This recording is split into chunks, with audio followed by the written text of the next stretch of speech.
BBC Television presents... Hancock. What's all that sherry doing in the lounge, Sid? Are these the props for the new cash and carry on? Stockpiling sherry in case the supermarkets run out? Or have you knocked off an off licence and the rest of the gang left you to look after the sherry? Leave it out. It's payment for a job. Yes, that's what I said. A proper job. It's all above board. Sid James, get a proper job? You've never had a proper job in your life. Well, shift it somewhere else, will you? I don't want the police trying to feel your collar, or a queue of elderly ladies forming at the front door holding sherry schooners. I'll put it in the wine cellar, shall I? What's all this nonsense? Sherry and now a wine cellar? I regret to inform you, Sid, old chap, that the wine cellar is full on account of the fact we haven't got one. It's full of earth. All right, I'll get some of me mates round to dig one for you, so don't worry. Oh, no, you don't. I can just imagine number 23 railway cuttings disappearing into a large hole excavated by 10 drunken men swigging sherry. Don't bother, you'll have drunk the lot in a couple of weeks. Put it in your bedroom. I'm not going to drink it, it's special. I'm keeping it and maturing it. Maturing alcohol, eh, Sid? The longest I've seen you mature any alcohol is a pint, and that's down your neck in 30 seconds. You're a guzzler. Live with it. You'll be wanting croissants and fruit juice for breakfast next. Well, if you must know, I've got another job. A push one. I am going up in the world, in fact, and I can't get much higher up the social ladder than now. The person who does this job of mine gets a sack of sherry. That sounds more like Sid James, so you've got the sack already. I'm not surprised. Climbing up the social ladder. Does that mean you've got a window cleaning round? You're supposed to be Hancock's half hour and in your betting office. I don't work for Hancock's half hour. I work for the BBC. Well, all right. What's this other job then? I work for the Queen. Of course you do, Sid. Yes, Buckingham Palace has a lot of windows. Very nice too. Of course you work for the Queen. Sid James, by royal appointment to Her Majesty. What else do you do for her? Roll up to the palace, ask Liz if she wants a monkey on the 4:30. It's nothing to do with betting or window cleaning. Stop stereotyping me. OK, so we're playing 20 questions, are we, Sid? What are you, animal, vegetable or mineral? I'm a poet. Poet? Just for a minute there, Sid, I thought you said the word poet. What sort of poet? Because there must be different kinds. Yes, that would be the last thing I would have guessed, just behind member of the Red Arrows. Leave it out, Hancock. I really am the Queen's poet. She rang me on Tuesday to tell me I've got the job as Poet Laureate. There's a bit of a problem with this story, Sid. You're not a poet. Firstly, do you even know what a poet is? And secondly, name me a poem you've written. Of course I know what a poet is. All right, what is it? Someone who writes poetry. Yes, very good, Sid. Well, it's close enough. Tell me a poetry you've written. I've got one here as it happens. I wrote it last week. It's called I Am a Comedian. I like to make people laugh with jokes I make up in the bath. I lie there covered in bubbles and help out others with their muddles. Help everyone out with their muddles? Surely it should be help everyone out with their troubles. Whose flaming poem is it? That's why I'm a poet and you ain't. I'm interesting in putting the unexpected in. That's what makes a good poet. Yes, but it's still supposed to make sense, isn't it? It's not meant to be gibberish. I can't quite believe this. Look, why don't we invite Kenneth Williams and Atty Jakes round and share the good news? I like a good laugh. I'll ring them in the lounge. I don't know, don't laugh. You won't quite believe this, Atty. Sid thinks he's the Queen's poet. Poor sod must have had a concussion. Banged his head on a bar stool or something. They do that fighting for loose change in the pub. Come on over. It will be worth a few laughs anyway. Bring Kenneth. Good evening, Sid. I didn't know you were a poet, but then neither did you. Funny old world. I remember taking a book of your poems out of the library. Oh, wait a minute, I couldn't, because they seemed to have all disappeared off the shelves.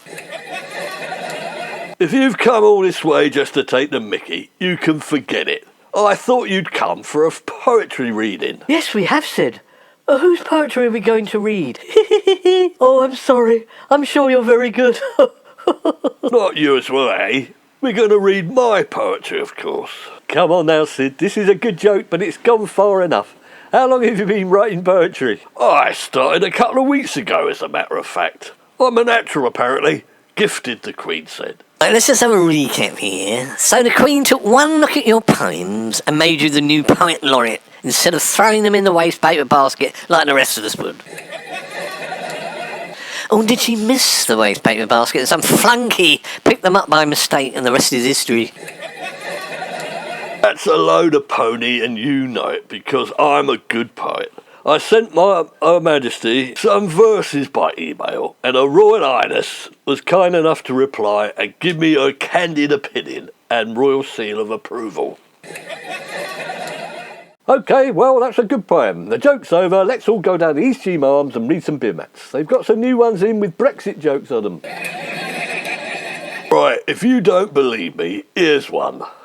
I am but an humble bookie, and horses are my thing. I also like some nookie, that and beer cupping. Beer cupping? You mean beer supping, don't you? As I was saying, let's all go down to East Cheam Arms and read some beer mats. Is that one of your poems, Sid? Yeah, it's one of my favourites. What do you think about it? Be honest. I'm not sure I'm ready to be honest, Sid. Well, I would say it was very good, but I would be lying through my teeth. Oh, all right, here goes. It was very good, Sid. I don't know why I bother with you lot. Friends, you're not friends, and you don't know what good poetry is when you hear it. Yes, and neither do you, Sid. No, I'm being unkind. If the Queen likes it, what more can you ask? Mind you, she's getting on. 95, isn't it? Finds reading difficult, I expect. All the words start dancing on the page and singing. And she drinks a lot of gin, poor love. Are you saying the Queen's drunk and senile, and that's why she likes my poetry? Oh, you didn't half sum that up well. But you mustn't tell the Queen we said so. I expect Prince Philip used to write our poems, but he's past it now. No, come on, chaps. I'm sure Sid's written some good ones. Haven't you, Sid? Of course I have, and they're all as good as that one as it happened. Yes, Hattie's right. Give Sid some respect, fellow thespians. Sid is one of us, and he's now Poet Laureate. Laureate? Stranger things have happened. It's just that I can't think of anything stranger at the moment. It's Poet Laureate, by the way, Hancock. And there's a long and illustrious list of them, and I'm about to join it. John Betjeman, William Wordsworth, Lord Tennyson, and Sid James. Who's the last one? I haven't heard of it. I'll tell you what would make me really happy. I'd like to put some of my poems in Hancock's half hour and make it a bit more upmarket. You can be Hancock's half hour by appointment to Her Majesty. Yes, all right, Sid. A noble gesture. You can put some of them in just after the closing credits when the screen goes black and the date comes up.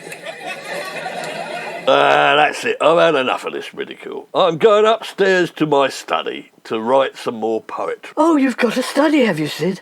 Oh, I've never seen that. Is that where you craft all your creations? He means his bedroom, Hattie. He just writes down his nightmares. Do you wear a velvet jacket and a smoking cap, Sid? Very funny. No, I just roll up me sleeves. I'm a working man's poet. It's all earnest hard work, blood and sweat with me. Goody's gone. OK, let's write some poems for poor old Sid. We can't let him lose face. The moment the Queen finds out just how bad he really is, she's going to get rid of him but quick. So if we all start writing now, we can email the poems to the Queen, and at least that will keep him going for a few months. Here's one.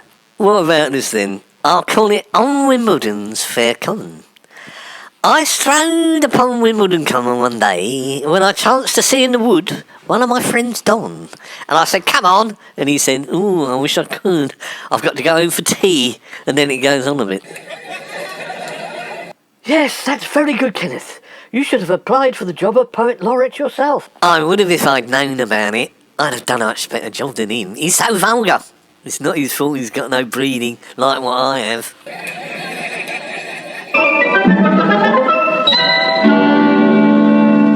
Why so glum, Sid? I lost me job as Poet Laureate. The Queen said she didn't like the last lot of poems I sent. And she wants a sherry back and all. Oh dear, we thought she would have liked them even better. A bit more mature, reflecting, a diversity of points of view, and the finer things in life. That's exactly what I was thinking at. But she said I've changed my style and I've lost my down-to-earthness, which is what she liked. And in particular, she said she really hated one called On Wimbledon's Fair Common. She said it was lardy-da and a bit poncy. But I haven't written one called On Wimbledon's Fair Common. I said it wasn't one of mine, but it didn't do any good. Poncy? La-di-da? Oh, what does she mean by that? Silly old trout, I'll kill her. I thought On Wimbledon's Fair Common was really good. No accounting for taste, though, is there? What do you know about On Wimbledon's Fair Common? You haven't heard it, Kenneth. How would you know if it was good or not? No, what Kenneth means is it sounds like it could have been good. We don't know anything about it, do we, Kenneth? Oh no, stop messing about. I was just pretending. You know me, always making things up, pretending I know everything. I'm just a dummy, really. On Wimbledon's Fair Common, never heard of it. Rubbish, I bet it's rubbish, garbage. Hang on, the Queen thought it was one of mine. Oh no, sorry Sid, if it was one of yours, it couldn't be rubbish, could it? Yeah, but I didn't write it. She just thought it was one of mine. Make your bloody mind up. Well, you're best rid of this silly old bat. He clearly doesn't know what's good and what's bad. Living in the big house with only sycophants and phonies to talk to, that's what does it. I did have a quick read of On Wimbledon's Fair Common, and it was trash. The worst thing I've ever read in my life. It was pathetic. Humdrum. It made my stomach churn. I thought I had coronavirus. Steady on, Sid. Ooh, it wasn't that bad. It was better than your childish stuff. I've read poetry, you know, not like you. How do you know it wasn't bad if you haven't read it? Read it? I flaming wrote it. It was a work of genius. I thought you had. I told the Queen it was by you, Kenneth Williams, and you were trying to ruin my reputation, and she called you a gutter snipe. Me a gutter snipe? Ooh, does she think she bloody is? I'll rip a bloody crown off.